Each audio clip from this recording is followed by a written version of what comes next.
Hi students, it's Mrs. Dixon, and I'm here to talk to you about irregular verbs. Now, we use verbs all the time. I just used one. Use is a verb.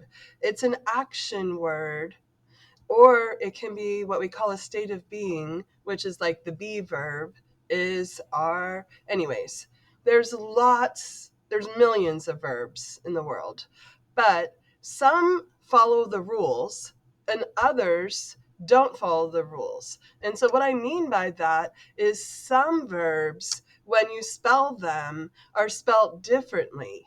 Most verbs, when we go to past tense, we add an ed. On the verbs that we're going to be talking about today, notice up here, I'm going to activate my highlighter and I'm going to change it to yellow. And notice here it says an irregular verb is a verb that does not end in ed in the past tense. So that is a very specific type of verb. Not all verbs end in ed. So you're going to get some practice changing verbs from present, which means happening right now, or to past, which means that it happened at a different time than now in the past. So let's take a look at this. And the directions right here say, write the correct form of the verb in parentheses to show past action. Now, you may not have all of these memorized, and that means that you're going to have to do a little bit of research. Okay, so I am including a dictionary link in the directions of this Nearpod so that if you get a word that you're not sure what the past tense is, you can type it in and look it up. Because let me show you, for instance, the baseball blank the car window, and the word is strike. So I have to find the past tense of strike. And if I don't know what that is, I can look in the dictionary and I can see right here strike definition. I already pulled up this dictionary link so that I could show you. But look right here. It tells me that it's a verb, which I already told you, and it tells me the tenses of the verb. Strikes, striking, struck. So I don't add an ed to strike. I'm going to go back over here and I'm going to write in.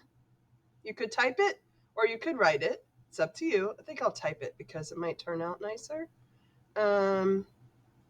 Right here, I'm going to type the word struck.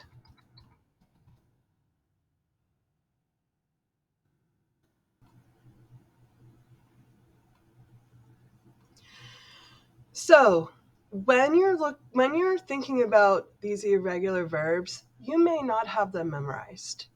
The best place to look, like I said, is the dictionary because the dictionary lists the different verb tenses in the entry for the dictionary. This will also give you a little practice reading the dictionary. Let's try a couple more together. Okay, number 2. She blanked the test yesterday. Now, this one I do know. Like, I know taking, that would be if I'm taking something that's not the past. I don't say taked, I say took. She took the test yesterday. I already know that one. I don't have to look it up in the dictionary. So I'm going to go ahead and type that right now. Make my box smaller, move it over here. It's not too hard to do. I type in the word took.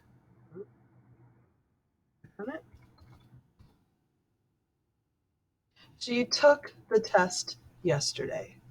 So this is pretty simple, and we do have a test in reading language arts next week, and a couple of the language questions are about irregular verbs and how to change them from present to past. So this is why we're practicing this. Good luck. Remember that you can refer to this video again if you need to, And also you can use a dictionary, which I'm providing that link in the directions box. So one more. Let's try one more before I say goodbye. The players blank each other high fives. Now, this is another common one that I've used, but if I want to, I can put give in the dictionary just to show you that it does work. So I put in give.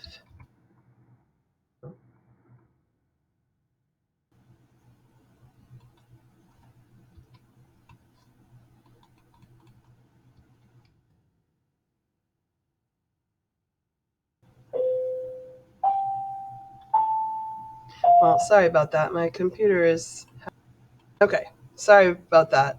My computer was frozen for a minute. So I'm going to just show you that it does work. I type give into the dictionary, and again, once I press enter, it gives me the verb tenses. Now, given is also past, but that is a different type of past tense. It needs a helping verb. Gave, if I look at my sentence, the players gave each other high fives. Given doesn't sound right. And if it was like the players have given each other high fives, then I would choose given. But right now, there's no helping verb, so I'm going to choose gave. So I activate my text box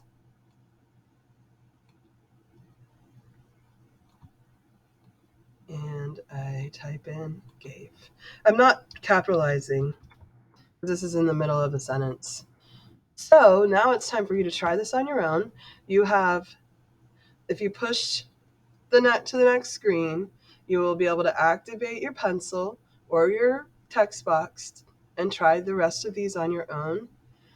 You don't have to worry about the last one that says revisit a piece of your writing. Don't worry about that one right now. We'll get back to that because we're writing a paper, actually, an essay the next couple of weeks. You might be able to use it there. Good luck. Bye.